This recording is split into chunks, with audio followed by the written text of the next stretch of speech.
بسم الله الرحمن الرحيم.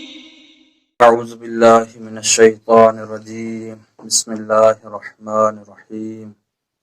الحمد لله رب العالمين. الصلاة والسلام على أشرف الأنبياء والمرسلين وآله الطيبين الطاهرين المعصومين المظلومين المنتخبين المنتجبين.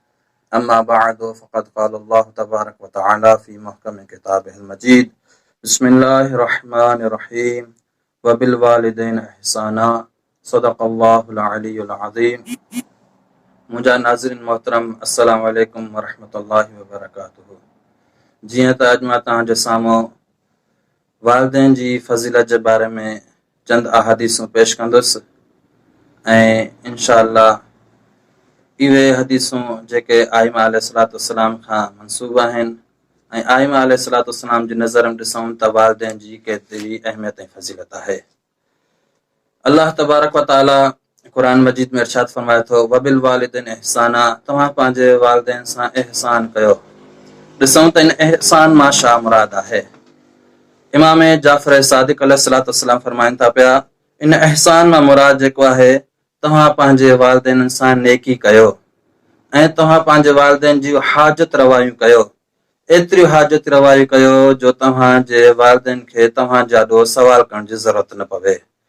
इहा आहे इहसाननि मां मुराद। ऐं ॿी रिवायत अगरि नज़र कयूं त रसूल ख़ुदा फरमाइनि था पिया जेको बि शख़्स पंहिंजे वालिदैन खे ख़ुशि कंदो उन ॼण त अलाह खे ख़ुशि कयो आहे ऐं जेको शख़्स पंहिंजे वालिदैन खे नाराज़ कंदो उन ॼण त अलाह खे नाराज़ कयो आहे। त हिन हदीस मां असांखे इहो सबक़ मिले थो पियो त वालिदैन जी रज़ा हिकु कोई आम न बल्कि काई ख़ासि शइ आहे। वालिदैन जी रज़ा अलाह जी रज़ा आहे। जिते अलाह राज़ी हूंदो उन ते हर दुनिया जहान राज़ी हूंदो ऐं जिते अलाह नाराज़ आहे त उनजो न दुनिया आहे न आख़िरत आहे। ऐं अहिड़े सिलसिले में इमाम मुहम्मद बाक़िर अलैहिस्सलाम फरमाइनि था पिया त टे शयूं अहिड़ियूं आहिनि जंहिंखे तरक करण जे लाइ अलाह तबारक व तआला ज़र्रे बराबर बि रुख़्सत न ॾिनी आहे। उन्हनि मंझां पहिरीं जेका आहे अमानत आहे, अमानत वापसि करणु, अमानत में ताख़ीर करणु, अमानत न ॾियण में ख़ुदावंद मुताल ज़र्रे बराबर बि रुख़्सत न ॾिनी आहे। ऐं ॿी जेका शइ आहे उहा आहे वाइद वफ़ा करणु।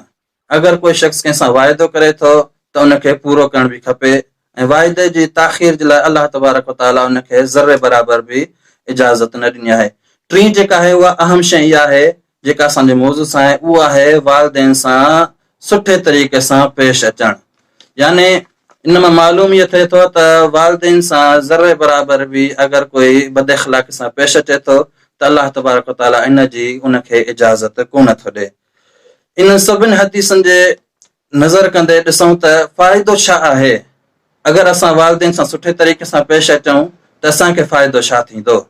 त रसूल ख़ुदा सल्लल्लाहु अलैहि वसल्लम फरमाइनि था पिया अगरि तव्हां पंहिंजे वालिदैन सां सुठे तरीक़े सां पेश ईंदो, अगरि तव्हां पंहिंजे वालिदैन ते एहसान कंदो, अगरि तव्हां पंहिंजे वालिदैन सां सुठे तरीक़े सां पेश ईंदो त उनजो फ़ाइदो इहो आहे जेका तव्हांजी औलाद हूंदी उहा तव्हां सां सुठे तरीक़े सां पेश ईंदी।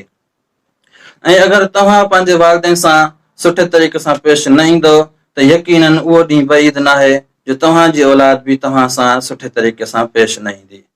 वस्सलामु अलैकुम वरहमतुल्लाहि वबरकातुहू।